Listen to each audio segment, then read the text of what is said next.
tardes, queridos hermanos. Yo voy a continuar con la parte de Nehemías que nos quedamos, ¿verdad? Ayer hubo un pequeño problema en internet y yo grabé y no podía pasar por YouTube, ¿verdad? Entonces hoy sí, con la ayuda de Dios ya va a salir, pero vamos a irnos con el tema, ¿verdad? Y gracias a eso pude investigar mejor lo que hizo Nehemías, ¿verdad?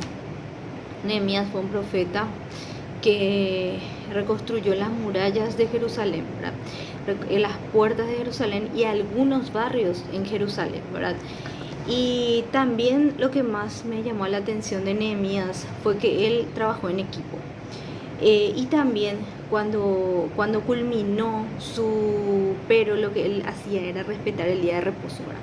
Respetó el día de reposo y también al finalizar su obra él como restableció las actividades sociales, culturales y económicas de Jerusalén, ¿verdad? Y respetó muchísimo el Shabbat. Eso vamos a leer la parte de Nehemías, ¿verdad? En la parte última de Nehemías 13:22, y ahí podemos ¿verdad? corroborar de que fue así la obra de Nehemías, ¿verdad? Y vamos a leer el tercer paso, ¿verdad? Que estábamos leyendo, ¿verdad? Nehemías comparte la tarea con otros. O sea, él no era una persona egoísta, él era una persona humilde y compartía lo que sabía, compartía sus cosas. Primero comparte su visión, su compromiso personal y les invita a ser parte del emprendimiento. Él tenía una misión que era reconstruir Jerusalén o las murallas de Jerusalén. Algo tenía que hacer, ¿verdad? No solo como una necesidad, sino más bien como un privilegio. Cuando estaba todo destruido, él tenía que reconstruir, ¿verdad? Hay varios elementos necesarios para poder combatir y lograr la participación de todos. Notemos que primero él evalúa la realidad del problema. Estaba todo devastado. Él evalúa, como justamente en la grabación de ayer dije que era como un rompecabezas que él tenía que ir uniendo las piezas, ¿verdad? Él evalúa la situación. Es como si fuera de hacer un censo, como estábamos hablando en Samuel, 2 Samuel 24, cuando Jehová le ordenó a David que haga un censo, ¿verdad? Para saber la población de Israel. No quería hacer, pero Jehová le ordenó, ¿verdad? Bueno, y esa forma también Nehemías es un ejemplo nomás. Nehemías con David, ¿verdad?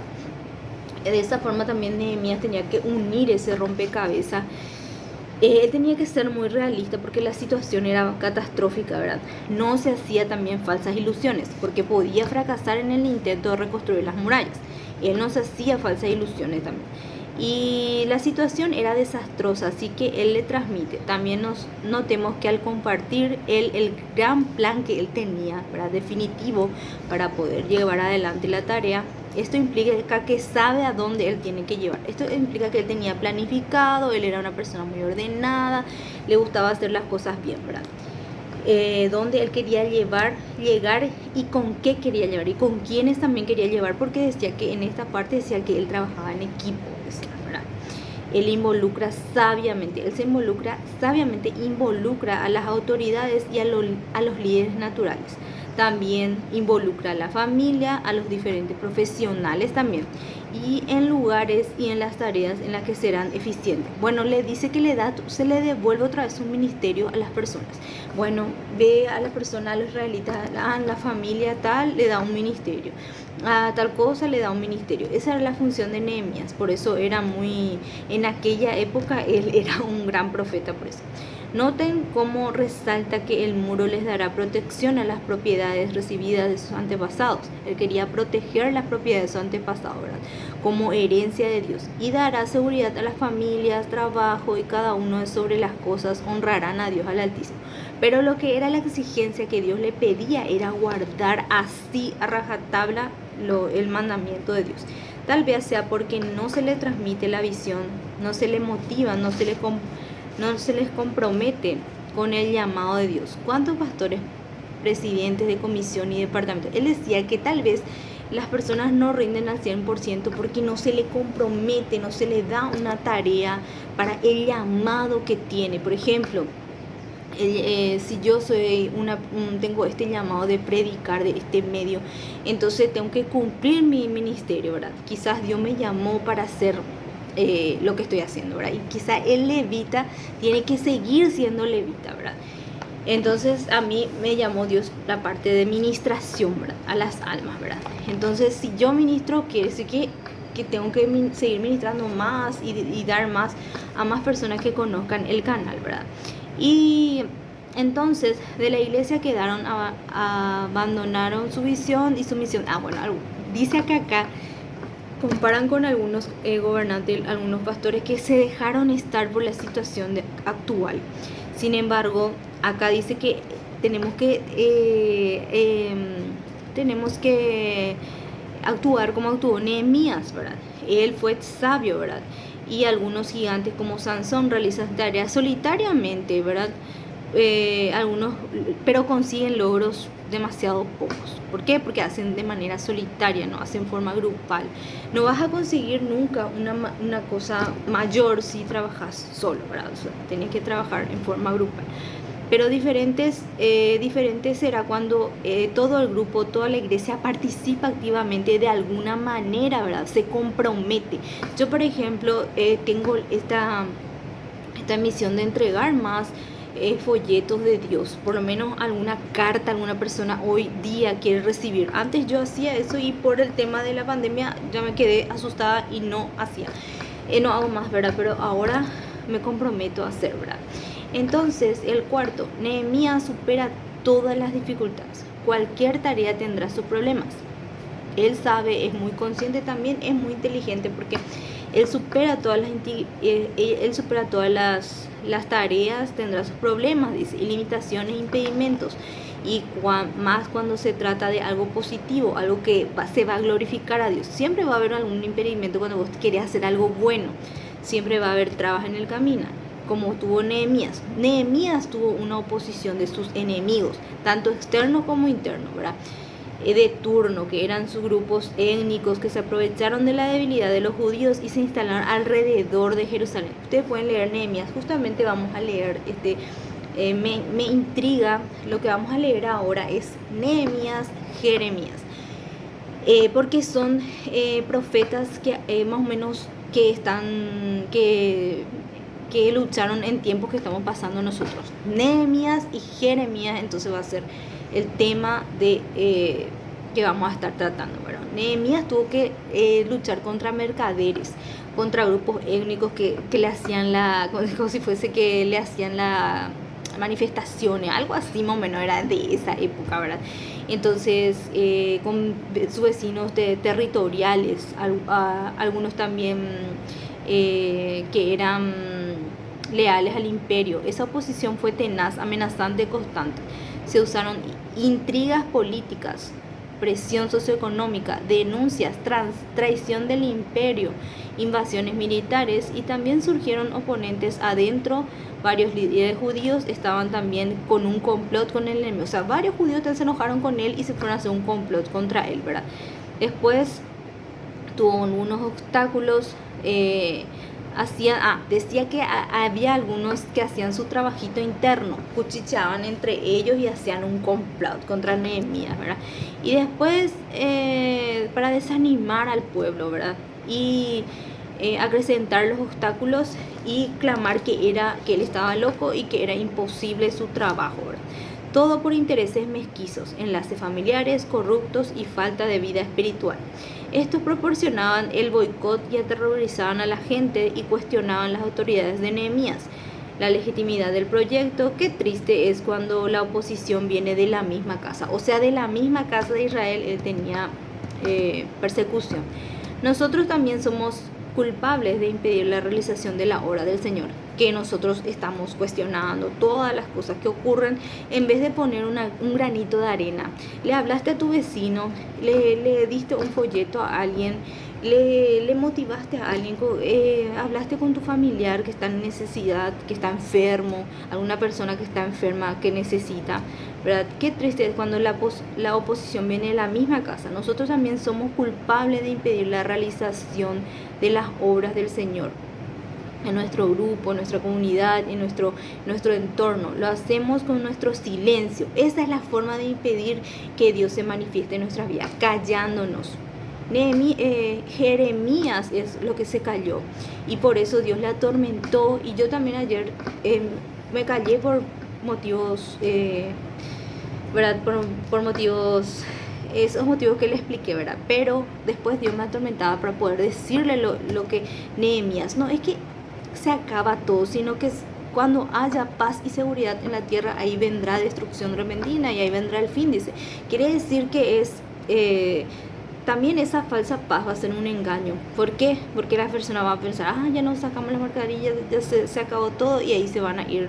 Algunos se van a perder y algunos van a entender que es el fin, ¿verdad? Que es paz y seguridad y que todo va a estar supuestamente bien y después viene destrucción repentina. Esto es, ¿verdad?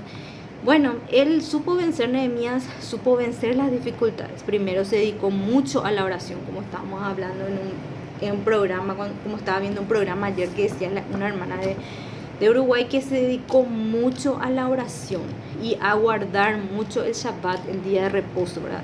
Primero se dedicó mucho a la oración en Dios. Él encontró fuerzas en lo que es ayuno, oración, recursos de, ¿cómo decir? Recursos de motivación. Él leía mucho la Biblia, la Tanakh, como dice. Y segundo, cambió la confusión, las intrigas, la propaganda maliciosa con la verdad. Él cambió todo lo falso en la verdad. Decía la verdad, aunque... ¿verdad? Para llegar al objetivo. Y detrás de toda la mentira hay algo de verdad. Nehemías desnuda la mentira y proclama la verdad, cerrando la boca del enemigo. Tercero, frente a las amenazas, él mostró coraje, él mostró decisión y una determinación de luchar por la visión que Dios se le estaba encargando, ¿verdad? Dios le estaba encargando de eso, entonces él tenía que luchar por eso. A todos Dios nos encarga algo y tenemos que luchar por algo que Dios nos encarga, o si no, la sangre del inocente se va a demandar de nuestra vida si nosotros no le decimos que ya estamos cerca del fin. Como estábamos hablando ayer, si no oran, si no se consagran, si no son como las 5 vírgenes prudentes que cuidan su aceite, cuidan su lámpara, su vida espiritual. Entonces, si yo ya les digo todo esto, que va a ser supuesta paz y después va a venir el fin, que no va a ser que se va a reanudar toda la economía como fueron los tiempos de Nehemías y se van a reconstruir el templo, entonces, y después me dicen que Sara no dijo, entonces no me pueden más decir nada, porque yo ya estoy diciendo, ¿verdad? Porque es lo que Dios me ordena que diga, ¿verdad? Por último, Nehemías hizo todo lo que hizo, pero no era para gloria propia. Él nunca dijo, este es el barrio de Nehemías, esta es la puerta de Jerusalén de Nehemías. Nunca se vanaglorió y por eso Dios le exaltó, ¿verdad? Él no lo hizo para su honor, ¿verdad? Él no hizo por proclamarse, para sacar alguna ventaja de alguien o ventaja personal y que diga la puerta de Nehemías, la entrada de Jerusalén, ¿verdad? Dos principios bien claros tuvo en la vida. Él explica que procuró y mantuvo su integridad y siempre porque temía a Dios. El primer punto era por temor a Dios y también mostró obediencia. Porque Dios le mandó, él hizo todo. Él siempre hizo con mucho temor, por temor a Dios, y que él lo que más deseaba era que Dios se recordara bien de él, que él tenía que entrar por la gran puerta de la ciudad, calles de Jerusalén de oro, ¿verdad? Y él solamente tenía esa misión, ¿verdad? Y él podía, él mismo, si era vanaglorioso, si era ególatra, él podía nombrar, ¿verdad? Era la puerta de Nehemías, ¿verdad? Podía renombrar algunas de las puertas de Jerusalén como la puerta de Nehemías, como el barrio restaurado de Nehemías. Él podía hacer eso, pero no hizo así, porque él no buscaba su gloria, él no era vanaglorioso, sino la gloria de Yahshua, la gloria de Dios, la gloria del Eterno, ¿verdad? Más prueba de ello es que no solo se encargó de reedificar la ciudad, sino también guía al pueblo a reordenar sus vidas, ¿verdad? Reorganiza todo porque estaba muy desordenado, entonces reorganiza las actividades sociales, culturales, económicas de la comunidad de acuerdo a la palabra de Dios. Y ahora quiero irme a la parte de Nehemías 13, ¿verdad? En la parte de Nehemías 13 dice que 22 dice que Y dije a los levitas, Nehemías dice, él hace todas las cosas en forma ordenada, empezando por el Shabbat y por la no comercialización en Shabbat, ¿verdad? Dice, y dije a los levitas que se purificasen y viniesen a guardar las puertas para santificar el día de reposo. También por esto, acuérdate de mí, oh Yahweh mío, y perdóname según las grandezas de tu misericordia. Vi asimismo aquellos días judíos que habían tomado mujeres de Adón, amonitas, a moabitas, y a la mitad de sus hijos hablaban en lenguas de Hasdod, o sea, hablaban otras lenguas que no era judío, porque no sabían hablar judaico, sino que hablaban conforme a la lengua de cada pueblo.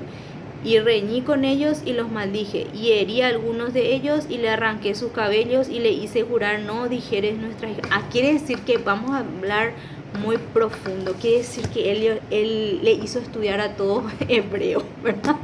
Algo así lo que dice, o sea, mortal era Nehemías, le hizo estudiar todo hebreo a ellos, y le hizo guardar el día de reposo. Bueno, si quieres ser judío, hazte lo judío, ¿verdad? Eso fue, ¿verdad? Y por eso tenemos que estudiar. Este es un grande rasgo de Nehemías, ¿verdad? Pero vamos a estudiar primera hasta el último, hasta Nehemías 13, para ir entendiendo, ¿verdad? Entonces, reorganiza la familia, dice, la comunidad y la palabra de Dios. Aunque estuvo muy comprometido en lograr la seguridad y la protección material de la ciudad, es porque él quería proteger los bienes de su antepasado, pues. Entonces, para glorificar el nombre de Dios, presentando al pueblo de Jerusalén como un pueblo escogido y separado del pecado, quería hacer todo correctamente, ¿verdad? Kosher, esto de acá, esto sí, pero era una ordenanza de Dios, pues la voluntad de Dios era, entonces tenía que hacer todo de forma correcta. Primero tenía que planificar y después llegar a la práctica. Y si él hacía mal, sobre él iba a venir el hacha, como se dice, ¿verdad? O el juicio de Dios iba a venir sobre Nehemías. Entonces él logró su meta, ¿verdad? Y Nehemías nos enseña que para que tengamos éxitos y logros significativos en nuestros emprendimientos, debemos hacerlo de acuerdo a la visión de Dios. Primero tenemos que planificar, tenemos que hacer de acuerdo al mandato de Dios, no es lanzarnos al vacío nomás. Y para que no nos salgan las cosas bien, ¿verdad? Tenemos que hacer como él hizo. Fue un hombre muy sabio.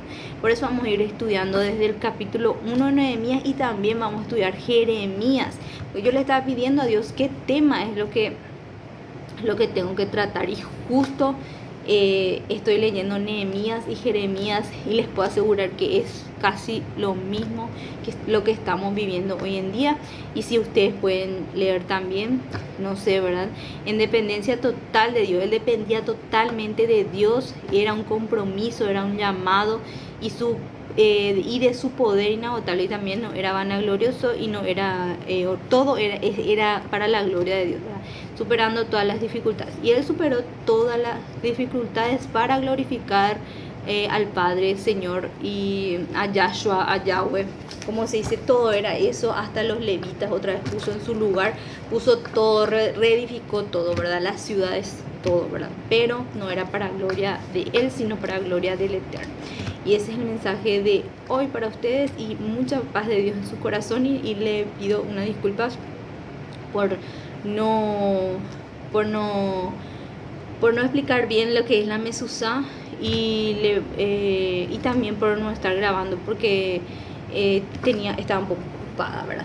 Y les voy a explicar bien qué es la mezuzá en un video después de ¿verdad?